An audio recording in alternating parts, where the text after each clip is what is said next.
好来继续来看台湾有一个网红叫做晚安小鸡，自年到柬埔寨拍片，是家己编剧、家己搬戏，讲伊去互绑票虐待，结果代志出破，互柬埔寨抓去关2年。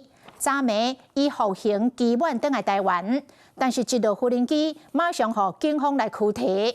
因为伊个有牵涉到其他案件，互通缉。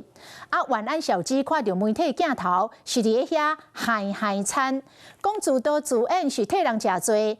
伊嘛承认有诬陷到当地官员。伊个讲厝内的人帮伊汇钱，结果去互诈骗。伊即摆是派1000多万的债务。 扣刑事局的人带了飞龙机，网红安小鸡过2年红放回来，心情嘛是真沉重。这边就先交接一下。伫咧国外只关刷刷不通登去厝，因为扣通缉，佮互押走。其实不是我的主意，但是这个锅都是我在背，骗了我400万。她是厂商的厂商，她是一个女叫 Selina。她当初找我跟阿闹去拍这个柬埔寨视频的时候，她有提到说柬埔寨它是存在很多人口贩卖的问题。妈妈，还有哥姐，我出来了。翕影片翕戏人成功钓镜的模样。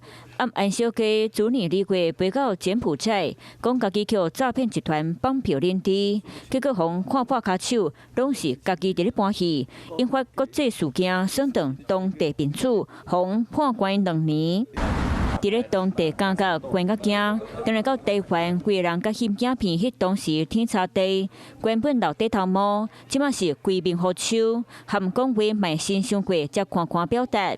当来对经费通缉，爱面对司法的调查，伊嘛做反省，讲家己以前就是假把修行，才会无聊做讲代志。在柬埔寨这个国家贿赂算是这个 story 有点突弄，所以我之后会开一个记者会跟大家说明一下，400万有这件事情，那不止400万，是1300多万台币。安小鸡先前有叫处理人汇38万美金乌西，煞拄到诈骗，所以即马判规身躯罪。即马讲话拢会讲甲顿顿，可能是受到家角生活影响。Hello， 我是林仙怡，想要抢先掌握最及时的新闻资讯吗？赶快订阅、按赞、开启小铃铛，锁定华视新闻 YouTube 频道。